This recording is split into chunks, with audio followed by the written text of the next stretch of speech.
Hello students, welcome to global online. This is Ankita Sood. Paper one preparation में आज हम higher education system unit के most expected questions आपके लिए लेकर आए हैं।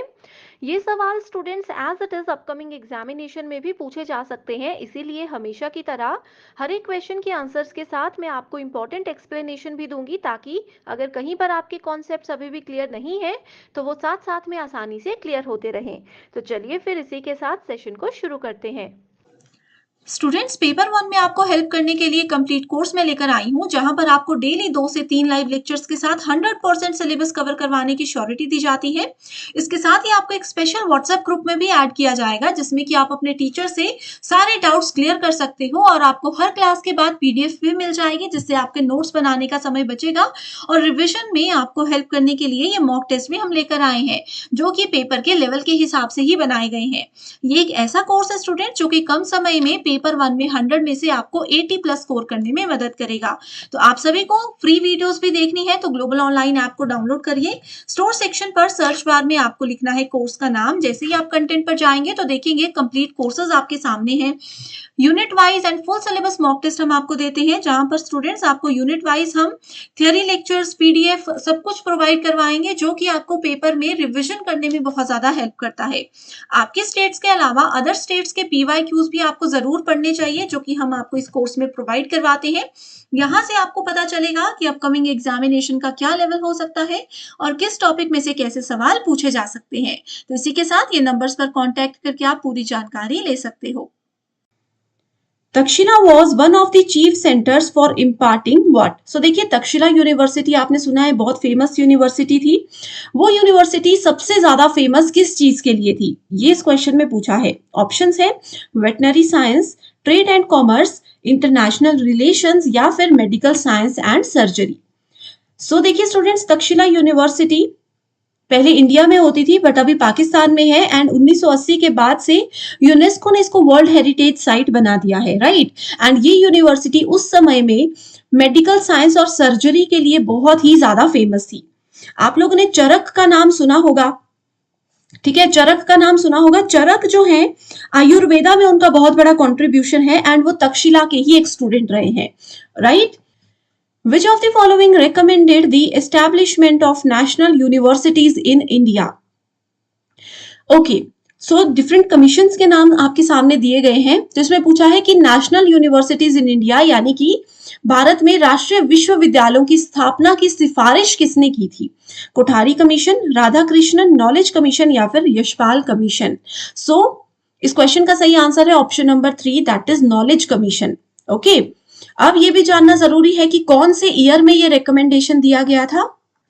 सो नॉलेज कमीशन ने सन 2006 में ये रिकमेंडेशन सबमिट करवाया था।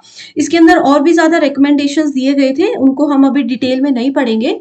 एंड नॉलेज कमीशन क्या था, ये एक थिंक टैंक है, इंडियन थिंक टैंक इसको बोला जाता है, जो कि 13 जून 2005 को prime minister of India Manmohan Singh ji उस वक्त प्राइम मिनिस्टर होते थे, उनके द्वारा इसको कॉन्स्टिट्यूट किया गया था। ओके स्टूडेंट्स, अगर आप लोगों ने बाकी के कमीशन जैसे कोठारी, राधाकृष्णन, यशपाल कमीशन के बारे में अभी तक नहीं पढ़ा है एंड आप चाहते हो कि इस पे एक डिटेल्ड वीडियो में लेकर आऊं, तो मुझे कमेंट कर दीजिए, मैं जरूर आपके लिए जल्दी से जल्दी वो वीडियो लेकर आऊंगी।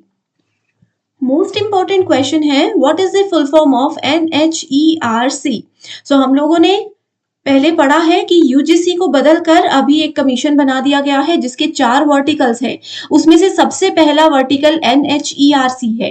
इसकी फुल फॉर्म क्या है, national higher education review council, no. National higher education repository council, ये भी नहीं है। National higher education regulatory council या फिर national higher education regulatory complex. So देखिए, मैंने आप लोगों को बताया था कि सबसे पहला काम यूजीसी की जगह पर उसको रेगुलेट करना हुआ है। सो रेगुलेटरी तो सही है, लेकिन ये काउंसिल होगा, कॉम्प्लेक्स नहीं होगा। तो सही आंसर आ गया option number 3। Which of the following characteristics pertain to non conventional learning, यानी कि गैर पारंपरिक शिक्षा से संबंधित यहाँ पर विशेषताएं आप लोगों को ढूंढनी है। On campus education with fixed time, इसमें बोला जा रहा है कि कैंपस में ही आप लोगों की फिक्स टाइम, फिक्स शेड्यूल को लेकर के क्लासेस ली जाती थी, एजुकेशन दी जाती थी, नो। टीचर सेंटर्ड लर्निंग नहीं होती थी। नॉन कन्वेंशनल, देखिए कन्वेंशनल मतलब पुराने जमाने की एजुकेशन, उस वक्त strict time table, strict rules को फॉलो किया जाता था, टीचर सेंटर्ड मेथड यूज किए जाते थे। नॉन कन्वेंशनल का मतलब है जो अभी एजुकेशन है, अभी की एजुकेशन लर्नर सेंटर्ड मानी गई है, ठीक है। रिक्वायरमेंट ऑफ रेगुलर अटेंडेंस ऐसा भी कुछ नहीं है, एंड नो फिक्स्ड करिकुलम। अब नॉन कन्वेंशनल लर्निंग में कोई भी निश्चित पाठ्यक्रम नहीं ऐड किया गया है, राइट। बहुत ही स्टूडेंट फ्रेंडली एजुकेशन सिस्टम अभी बना दिया गया है ताकि स्टूडेंट एजुकेशन को बर्डन ना समझे। In India, much of the central government expenditure on general higher education is routed through. So it is routed through Natural Council of Teacher Education. No, ऐसा कुछ भी नहीं है। All India Council for Technical Education, जिसको हम AICTE के नाम से जानते हैं, जनरल हायर एजुकेशन की बात की है, ठीक है। ये भी नहीं होगा। UGC, ये है आपका सही answer, that is university grant commission.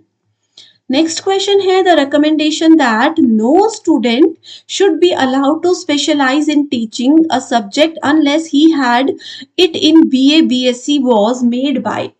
तो बहुत इंपॉर्टेंट क्वेश्चन है ये, ठीक है। इसमें बोला गया है कि किसी भी छात्र को किसी विषय में को पढ़ाने में विशेषज्ञता की अनुमति नहीं दी जाती जब तक कि उन्होंने BA और BSc में स्पेशलाइज्ड एजुकेशन ना ली हो। ये रिकमेंडेशन किनके द्वारा दी गई थी? सो ये दी गई थी आपके एजुकेशन कमीशन, जो कि 1964 से 66 के बीच में चला था। इस कमीशन के द्वारा ये रिकमेंडेशन दी गई थी। तो देखो स्टूडेंट्स, बाकी के जो भी कमीशन हैं मैंने आपको एक बार पहले भी बताया है, नहीं पढ़ी है, डिटेल्ड वीडियो चाहिए तो मुझे बता दो। तो कौन से कमेटी कब बनी थी, ईयर ऑफ एस्टैब्लिशमेंट क्या है, आगे इस कमेटी ने क्या क्या रिकमेंडेशन दिए थे, इस कमेटी के क्या क्या वर्किंग प्रोटोकॉल्स है, इस कमेटी को क्यों और किसने बनाया गया था, क्या इसके टारगेट्स थे, ये सब आपको पता होना चाहिए। ओके, नेक्स्ट है UGC is established for. So UGC university grant commission को क्यों एस्टैब्लिश किया गया था? रिसर्च और इनोवेशन, हायर एजुकेशन में रिसर्च और इनोवेशन को प्रमोट करने के लिए। ओके, ये नहीं है, ठीक है। Coordination, determination and maintenance of standard of university education, university education के स्टैंडर्ड्स को मेंटेन करने के लिए, बिल्कुल सही है। तीसरा बोलता है increasing access to higher education in country, हर बच्चा हायर एजुकेशन अपनी पूरी करे, ये यूजीसी का काम नहीं है। Disbursing grants to the university, देखिए यूजीसी का नाम ही ग्रांट कमीशन है तो ये ग्रांट्स तो देता ही है।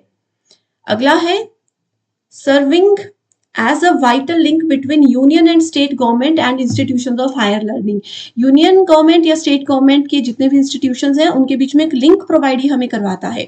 ओके, तो सही आंसर है B, D and E only. बहुत बार ये वाला क्वेश्चन एज इट इज आया है तो इसको आप लोग पढ़ लीजिए, जितनी बार हो सकता है समझ लीजिए अच्छे से चीजों को। In context of higher education, Honorable Supreme Court directed which of the following national body organization to frame and prescribe a course in environment education?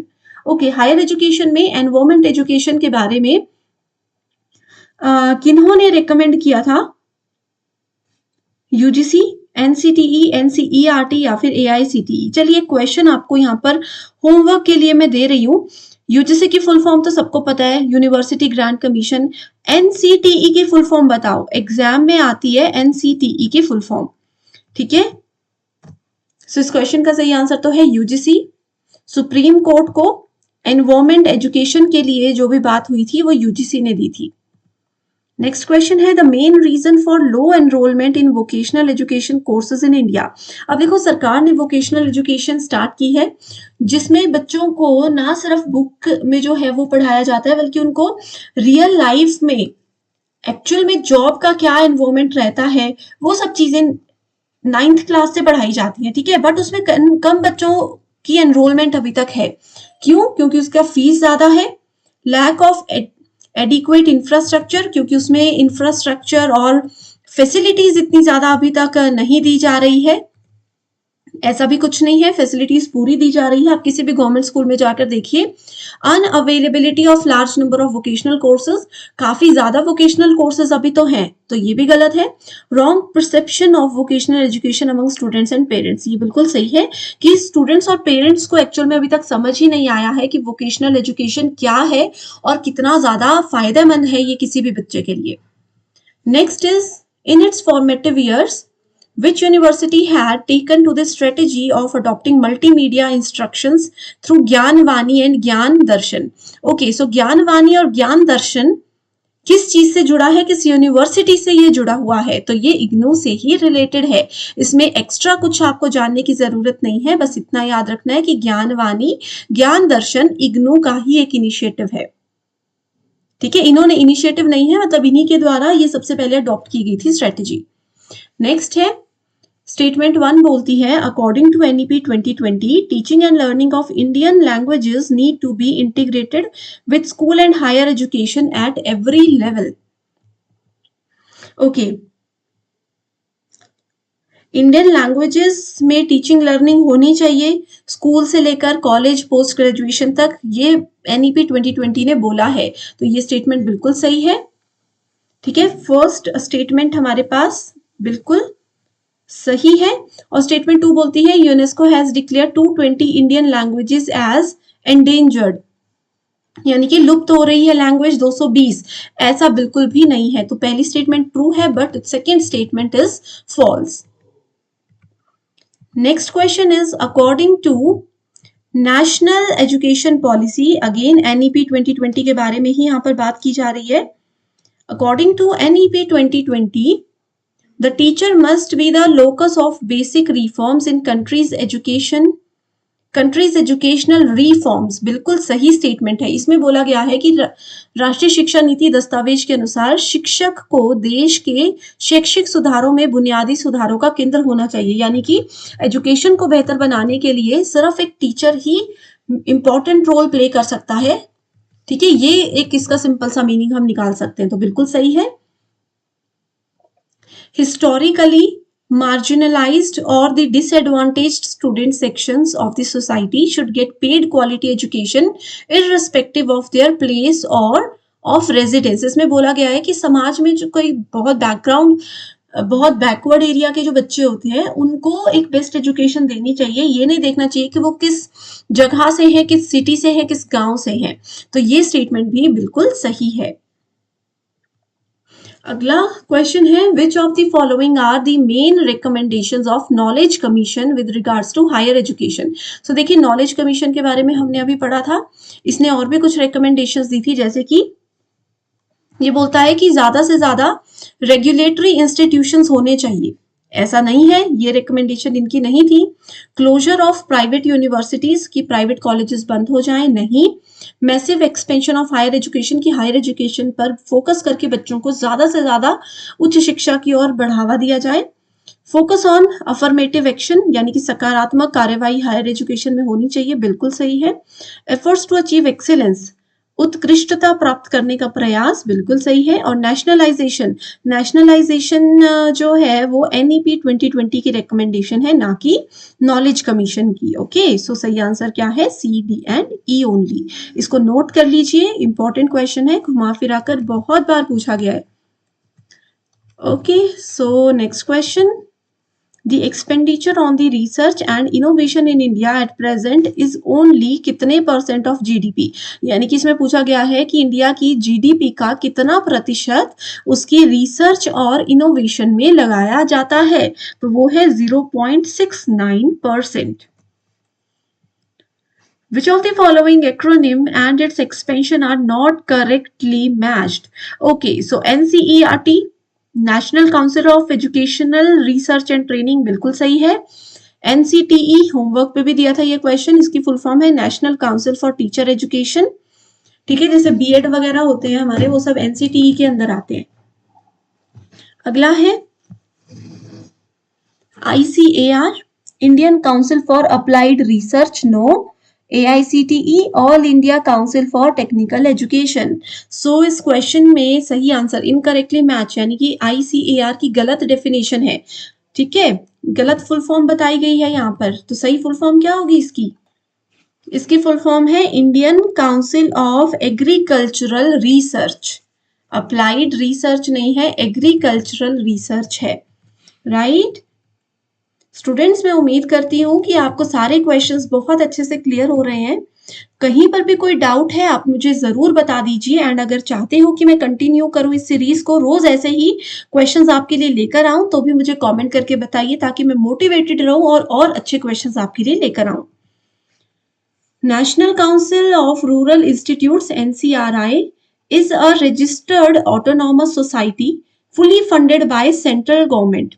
ठीक है, देखो डिटेल में नहीं जाना, बस ये समझना है कि इसमें पूछा है NCRI कहाँ पर स्थित है। ठीक है, कहाँ पर है ये है आपका हैदराबाद, तो सही आंसर है ऑप्शन नंबर 1। ये एक रजिस्टर्ड ऑटोनोमस सोसाइटी है जो कि सेंट्रल गवर्नमेंट इसको पूरा फंड प्रोवाइड करवाती है। नेक्स्ट है, एज पर NEP 2020 in higher educational institutions the focus area of vocational education will be chosen based on. Okay, so higher education NEP में वोकेशनल एजुकेशन का फोकस किस पे रहना चाहिए? Gender basis? नो, ठीक है, ऐसा नहीं है इसमें कि मेल फीमेल में डिफरेंस किया जा रहा है। Skill gap analysis, value oriented learning, mapping of local opportunity, या फिर विजुअल आर्ट्स। ठीक है, तो इसका सही आंसर है option number B and D की स्किल गैप, कौशल अंतर विश्लेषण और स्थानीय अवसरों का मानचित्रण करना। तो करेक्ट आंसर है option number 4। Next question is, which of the following the recommendations of which of the following committee the Central Advisory Board of Education CABE was revived in 1935? Simple सा क्वेश्चन है, इसमें बोला है CABE यानी कि central advisory board of education 1935 में establish किया गया था। तो किस कमेटी के द्वारा ये सिफारिश, ये रिकमेंडेशन दिया गया था? ऑप्शंस हैं SH Wood committee, Hartog committee, Wood Abbott committee, या फिर सैडलर कमेटी। तो सही आंसर है option number 2, that is Hartog committee. ठीक है, सो केब की रिकमेंडेशन हरतोग ने दी थी। दो स्टेटमेंट्स दी गई हैं। A private university is established through a state और central act by a society registered under societies registration act. इसमें बोला है कि कोई भी एक निजी विश्वविद्यालय जब होता है किसी भी स्टेट में, जब वो स्टेट या फिर सेंटर में उसको जब एस्टैब्लिश किया जाता है, तो उसको रजिस्टर करने के लिए सोसाइटीज रजिस्ट्रेशन एक्ट काम में आता है, उसके रूल्स काम में आते हैं। ठीक है, तो ये बिल्कुल सही स्टेटमेंट है। ठीक है, बिल्कुल सही है पहली स्टेटमेंट। और 2 बोलती है, the chancellor of private university is appointed by chief minister of state और prime minister of country as the case में बी। नो, क्योंकि प्राइवेट यूनिवर्सिटी है तो इसमें चीफ मिनिस्टर, प्राइम मिनिस्टर का तो कोई रोल ही नहीं है। ठीक है, तो इसलिए फर्स्ट स्टेटमेंट ट्रू है, बट सेकेंड स्टेटमेंट गलत है। तो ये है आपका सही answer. Next question statement based है। It is said that in the early Vedic period, women had equal rights to get any type of education. वैदिक काल जो हुआ करता था, गुरुकुल वगैरह वाला पीरियड, उस समय पे बोला जा रहा है कि विमेन को पूरा अधिकार था, बराबर एजुकेशन के राइट्स उस समय हुआ करते थे। ठीक है, तो ये बिल्कुल सही स्टेटमेंट है आप लोगों के सामने। ठीक है, ये स्टेटमेंट बिल्कुल सही है। दूसरे स्टेटमेंट में बोला है, in the last phase of Vedic period as there were no separate gurukuls for girls of age 12 years and above, they should not receive higher education. देखो, वैदिक पीरियड के शुरुआत में तो महिलाओं पुरुष के लिए बराबर अधिकार थे, लेकिन वैदिक पीरियड के एंड में क्या होने लगा कि 12 साल से ज्यादा की लड़कियों के लिए अलग से गुरुकुल्स यानी कि अलग से हॉस्टल्स नहीं हुआ करते थे। और उस समय में लड़की और लड़कों को एक साथ ऐसे रहने भी नहीं दिया जाता था, अभी भी नहीं रहने दिया जाएगा ऑब्वियसली, लेकिन सेपरेट हॉस्टल्स, गुरुकुल्स नहीं होते थे, जिसकी वजह से लड़कियों को हायर एजुकेशन नहीं मिलती थी। तो ये स्टेटमेंट भी बिल्कुल सही है। तो both the statements are absolutely true. And यहां से स्टूडेंट्स आप लोगों को आई होप समझ आ गई हैं चीजें कि हायर एजुकेशन सिस्टम यूनिट से कैसे कैसे क्वेश्चंस पूछे जाते हैं। सो इसी के साथ एंड करते हैं फिर आज के सेशन को। So thank you so much for watching this video and I wish you all the very best.